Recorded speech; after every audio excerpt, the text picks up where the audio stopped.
Assalamualaikum Sobat Islam Trending, semoga kita semua diberi kesehatan dan rezeki yang melimpah. Kali ini kita akan menceritakan kisah tentang Abu Nawas. Suatu hari, beberapa orang kawan-kawan Abu Nawas merencanakan sebuah perjalanan wisata ke hutan. Agar perjalanan tidak menjadi membosankan, diajaklah Abu Nawas untuk ikut serta. Setelah menemui kata sepakat, berangkatlah mereka beramai-ramai ke rumah Abu Nawas. Sesampainya di rumah Abu Nawas, mereka pun menceritakan maksud dan tujuan kedatangan mereka. Abu Nawas setuju dengan ajakan mereka dan mereka pun langsung berangkat dengan menunggangi keledai masing-masing. Sambil sesekali bercanda ria, tidak terasa perjalanan sudah jauh dari pemukiman penduduk. Tibalah mereka di pertigaan jalan yang sunyi dan tidak ada siapapun di sana selain mereka sendiri. Mereka pun berhenti. Di pertigaan jalan itu, mereka mulai ragu-ragu, karena ada dua jalan yang menuju ke hutan. Yang satu jalan menuju hutan wisata dan satunya lagi jalan menuju hutan rimba yang penuh dengan binatang buasnya. Sebagai seorang yang bijak, Abu Nawas menyarankan untuk tidak meneruskan perjalanan, karena bila salah pilih jalan maka bahaya yang akan mengancam. Tetapi salah seorang dari mereka tiba-tiba berkata, "Aku mempunyai dua orang sahabat yang tinggal dekat semak-semak sebelah sana.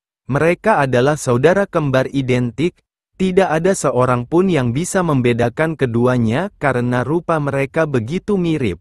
Tapi perbedaan mereka yang satu selalu berkata jujur, sedangkan yang lainnya selalu berkata bohong. Dan mereka adalah orang-orang aneh karena mereka hanya mau menjawab satu pertanyaan saja. Apakah engkau bisa mengenali salah satu dari mereka yang selalu berkata benar?" tanya Abu Nawas. "Tidak," jawab kawan Abu Nawas singkat. "Baiklah kalau begitu kita beristirahat sejenak," usul Abu Nawas.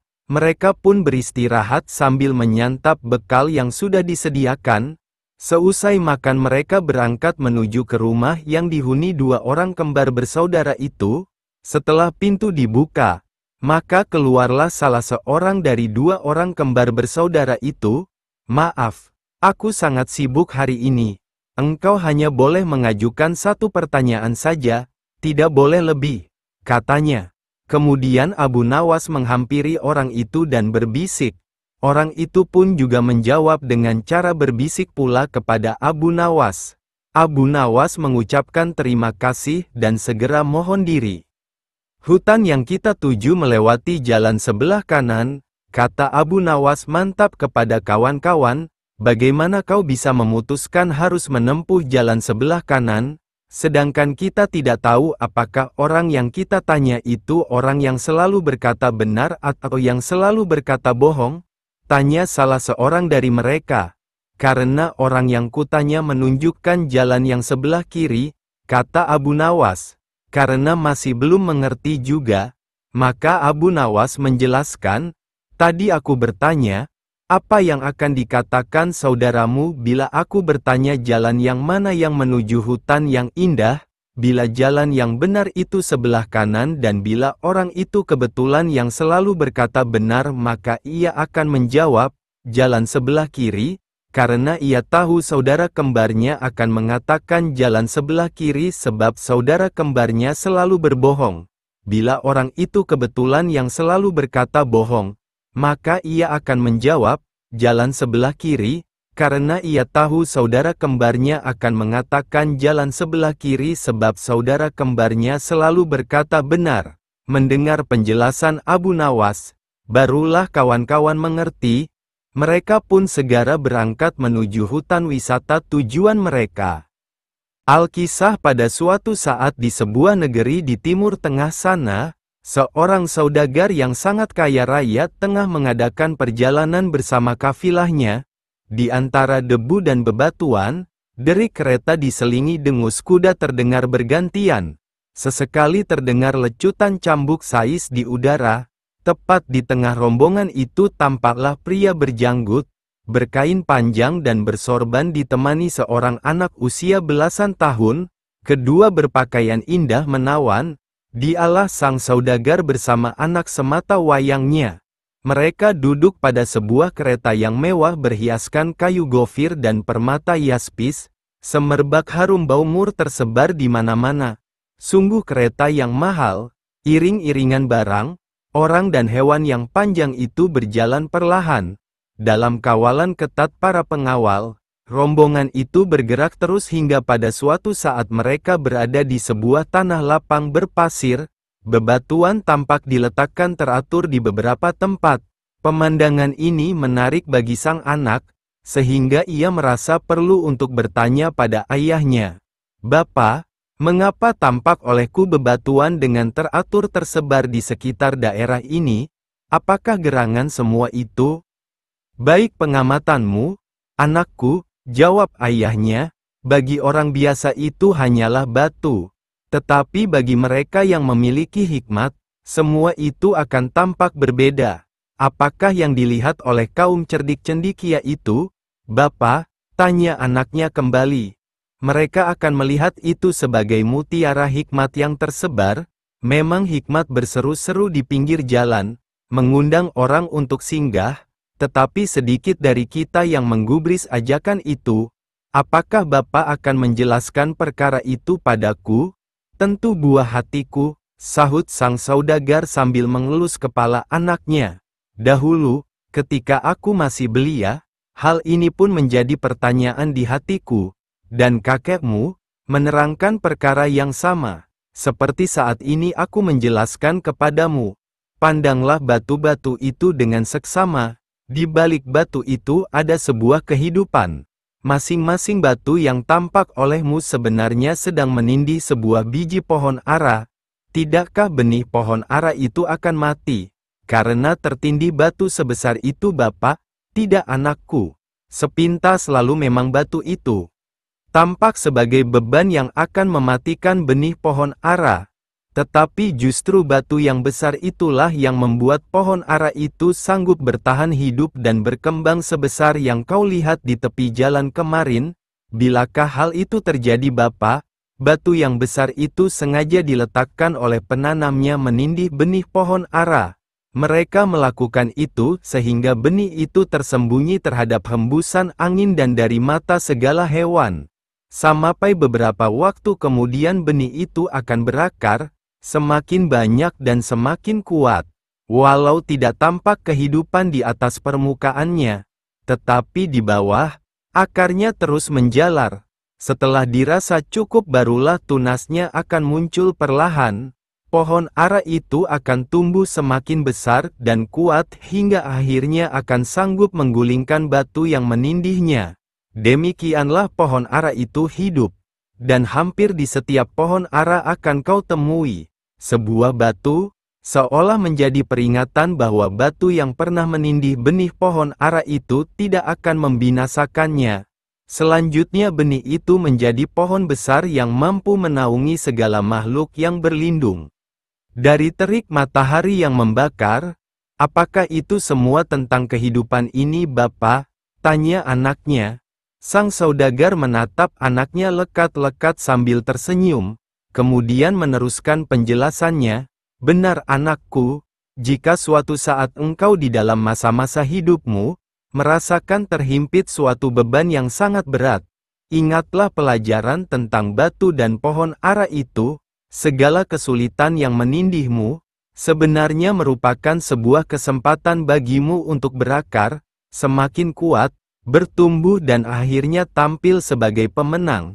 Camkanlah, belum ada hingga saat ini benih pohon ara yang tertindih, mati oleh bebatuan itu. Jadi jika benih pohon ara yang demikian kecil saja diberikan kekuatan oleh Sang Khalik untuk dapat menyingkirkan batu di atasnya, bagaimana dengan kita ini? Zat yang Maha Perkasa itu bahkan sudah menanamkan keilahiannya pada diri-diri kita, dan menjadikan kita, manusia ini jauh melebihi segala makhluk di muka bumi ini. Perhatikanlah kata-kata ini anakku, pahatkan pada loloh batu hatimu, sehingga engkau menjadi bijak dan tidak dipermainkan oleh hidup ini, karena memang kita ditakdirkan menjadi tuan atas hidup kita." Secara diam-diam suatu hari Raja Harun ar-Rasyid pergi berekreasi ke suatu tempat. Ia ditemani seorang menteri bernama Ja'far, seorang teman minum bernama Yakub dan Abu Nawas. Ketika sedang berjalan, dari kejauhan mereka melihat seorang kakek menunggang seekor keledai. Tanyai orang tua itu, perintah sang raja kepada Ja'far.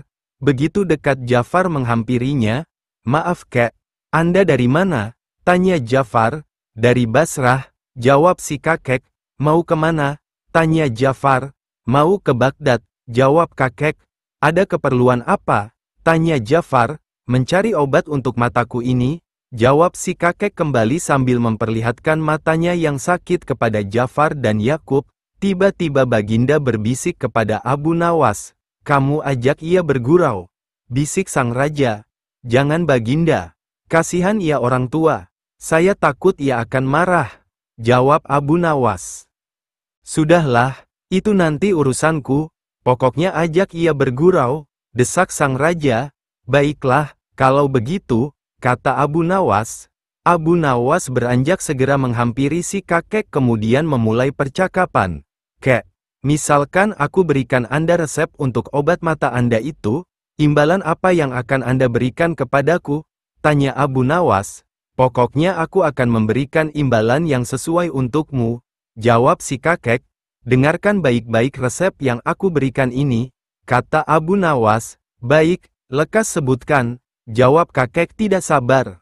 "Begini, kakek ambil 3 tiupan angin, 3 sengatan terik matahari, 3 pantulan cahaya rembulan, dan ditambah 3 sorot lampu biasa. Setelah semua terkumpul, maka tumbuklah pada sebuah lumpang yang tak berluabang. Selanjutnya Anda taruh ramuan yang telah lembut itu ke dalam sebuah mangkok besar yang sudah pecah berkeping-keping, lalu Anda simpan di udara selama 3 bulan. Setelah masa 3 bulan, maka oleskan ramuan itu ke mata Anda yang sakit sebanyak 3 kali sebelum tidur. Insya Allah Anda akan sembuh," jelas Abu Nawas.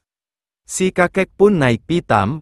Ia tiba-tiba turun dari keledainya menghampiri Abu Nawas seraya berkata, "Ambil keledai ini sebagai imbalan awal," kata si kakek sambil memalingkan wajahnya.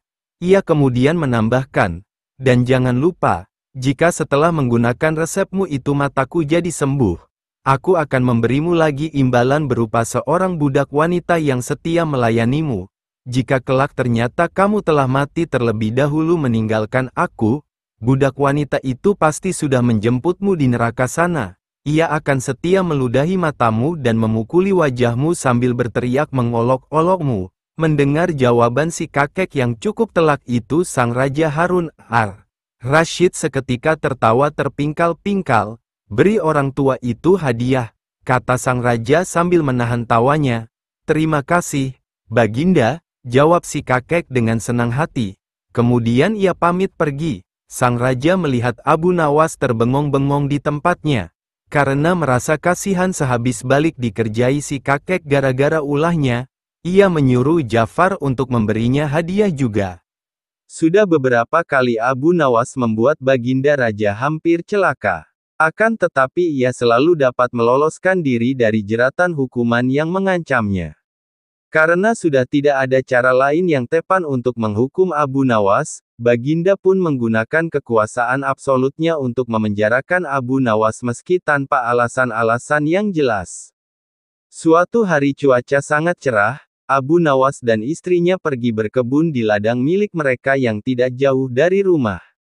Sambil menyeka keringat yang mulai membasahi kening dan sekujur tubuhnya, Abu Nawas berkata pada istrinya, "Wahai istriku, kita sudah mencangkul dari pagi hingga siang hari begini, tapi baru sepertiga bagian saja yang bisa kita cangkul."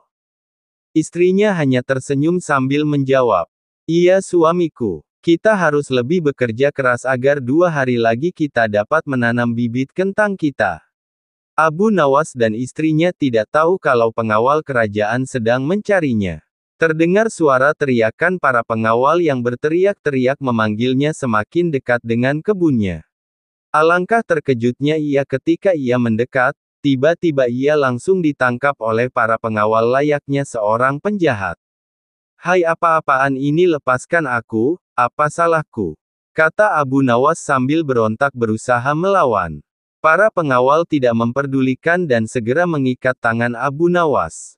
Sedangkan istri Abu Nawas hanya bisa menangis melihat suaminya dibawa oleh para pengawal itu tanpa mengetahui penyebabnya. Akhirnya Abu Nawas ditangkap dan dibawa ke penjara kerajaan. Setelah menempuh perjalanan panjang, sampailah mereka ke penjara kerajaan. Segera Abu Nawas dijebloskan dalam penjara yang sempit dan gelap. Abu Nawas hanya bisa merenungi nasibnya sambil berpikir bagaimana caranya supaya ia dapat keluar dari penjara itu. Ia teringat istrinya di rumah, kasihan istrinya tentu ia merasa sedih dan bingung atas kejadian yang menimpanya kini.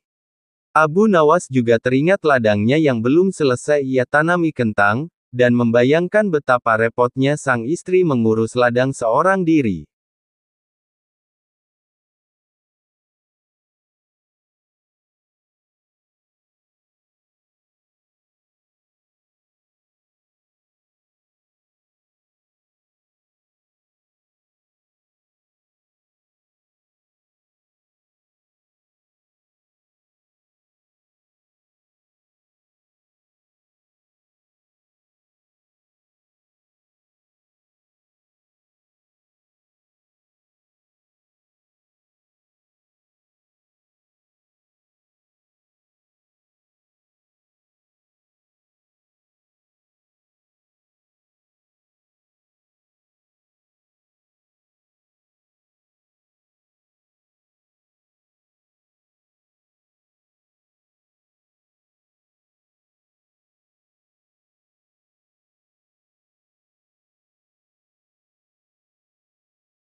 Pada suatu waktu di kerajaan Sultan Harun al-Rasyid ini mengalami krisis keadilan, banyak para hakim adil, arif dan bijaksana meninggal dunia karena usia mereka yang sudah terlalu tua.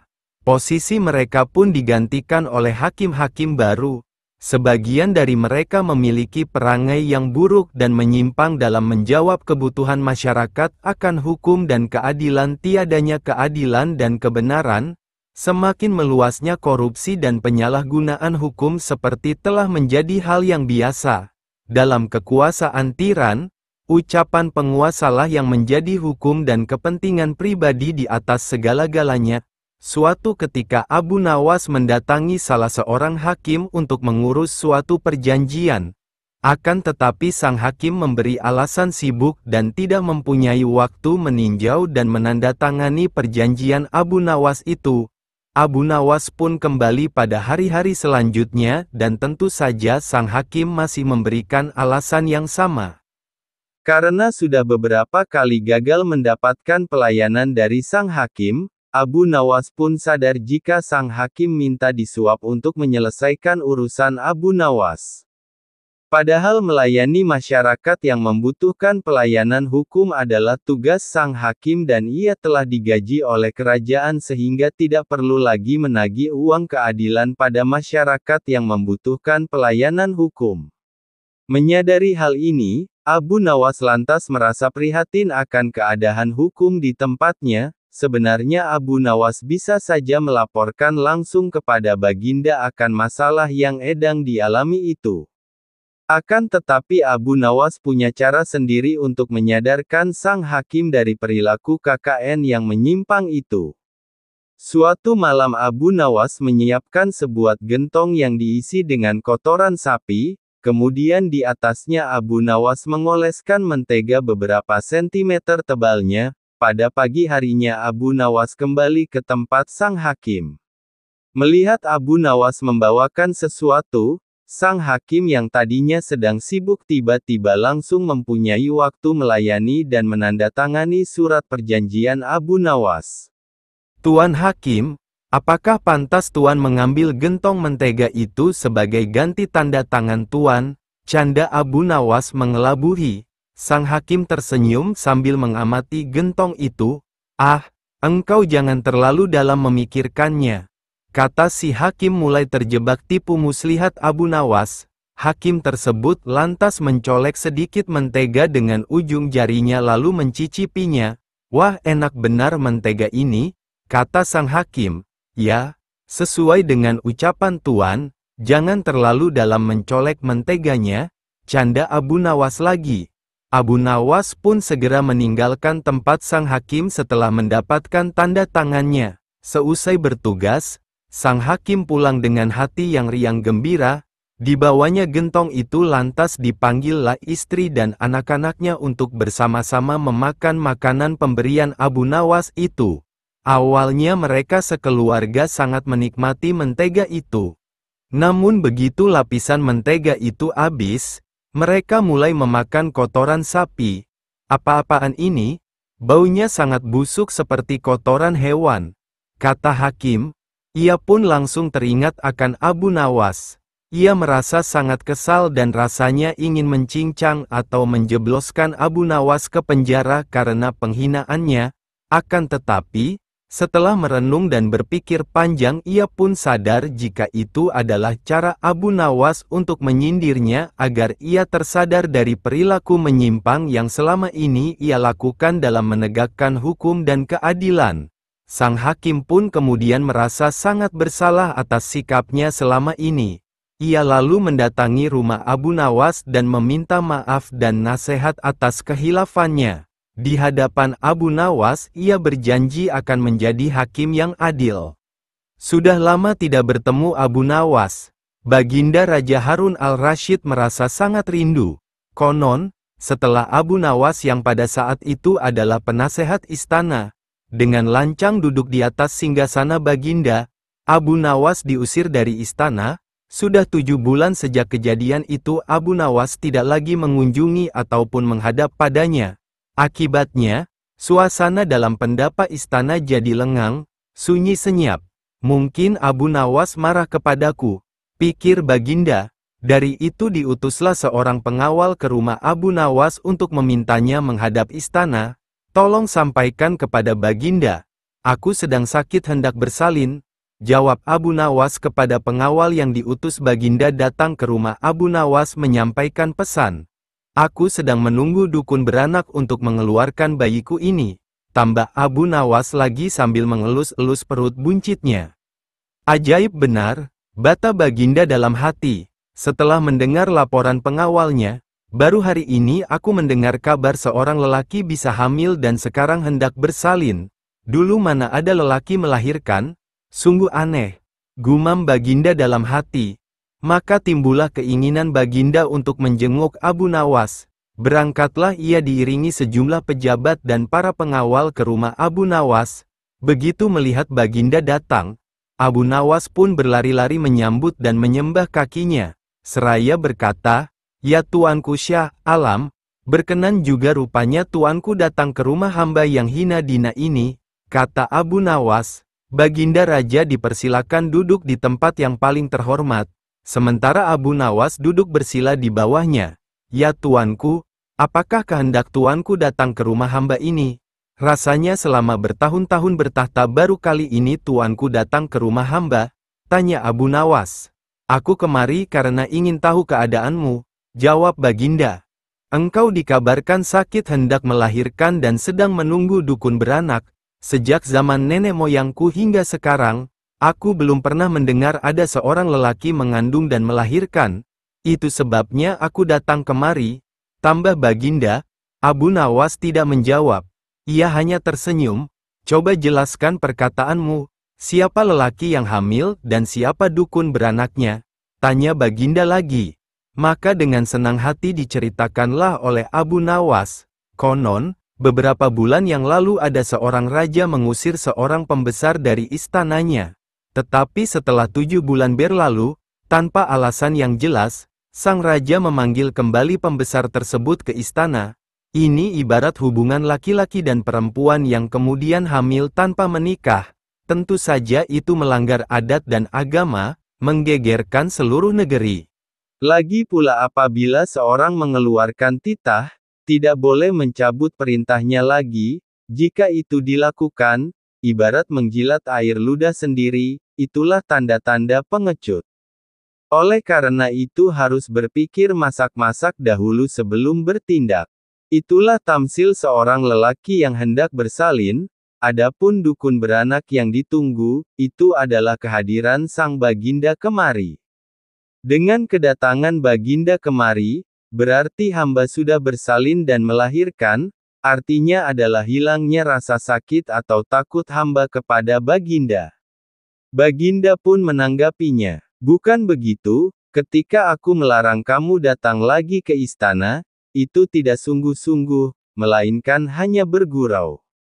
Mulai besok datanglah lagi engkau ke istana, aku ingin bicara denganmu. Memang di sana banyak menteri, tetapi tidak seperti kamu, lagi pula selama engkau tidak hadir di istana, selama itu pula hilanglah cahaya pandapaku.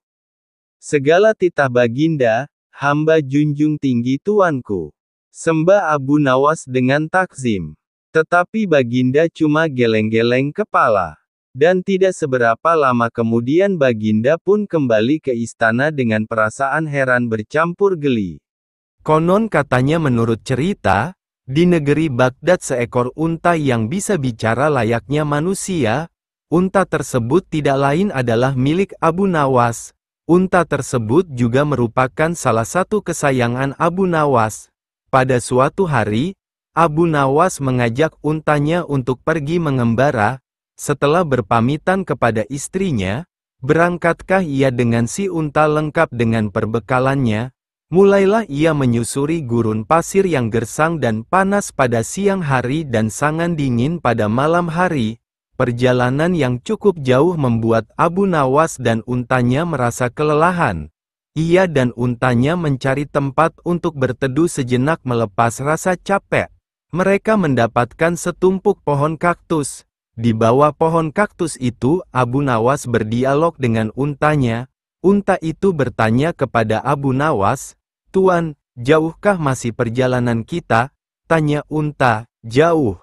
Kita harus melewati 2 gurun pasir lagi. Setelah itu kita baru akan tiba di tempat tujuan. Di sana kita akan mendapat tempat dan penginapan yang nyaman." Jawab Abu Nawas, "Tuan, saya kedinginan. Izinkan saya memasukkan kaki depan saya ke dalam tenda agar besok saya kuat berjalan membawa Tuan di atas punggung saya." Benar juga, pikir Abu Nawas. Ia pun mengizinkan. Sesaatnya lagi si unta berkata, "Tuan, hidung saya mulai berair. Besok saya akan sakit dan tidak bisa membawa Tuan di atas punggung saya. Izinkan kepala saya berada di dalam tenda." Demikianlah sesaat demi sesaat berlalu hingga akhirnya Abu Nawas tidak menyadari jika sekarang ia tidur di luar tenda. Ia pun merasa menggigil kedinginan. Sampai paginya, ia baru menyadari jika dirinya tidur di luar. Melihat untanya masih nyenyak di dalam, Abu Nawas pun membangunkan dan menanyainya kenapa ia tidur di luar sementara si unta malah di dalam tenda. Unta pun bangun. Sambil tersenyum ia menjawab pertanyaan tuannya tadi dengan santai. Sampai paginya, ia baru menyadari jika dirinya tidur di luar. Melihat untanya masih nyenyak di dalam, Abu Nawas pun membangunkan dan menanyainya kenapa ia tidur di luar sementara si unta malah di dalam tenda. Unta pun bangun. Sambil tersenyum ia menjawab pertanyaan tuannya tadi dengan santai. Saya kan tidak mengusir Tuan. Saya sudah meminta izin terlebih dahulu kepada Tuan. Tuan juga memperbolehkan anggota tubuh saya masuk ke dalam tenda. Ini saya lakukan agar hari ini saya kuat menggendong Tuan di atas punggung saya untuk melanjutkan perjalanan. Sambil bersin-bersin, Abu Nawas berkata, "Kau memang unta cerdik. Aku yang biasa dikenal orang paling cerdik ternyata masih bisa kau kalahkan." Si unta pun menjawab dengan merendahkan diri. Saya begini kan karena berguru pada Tuan.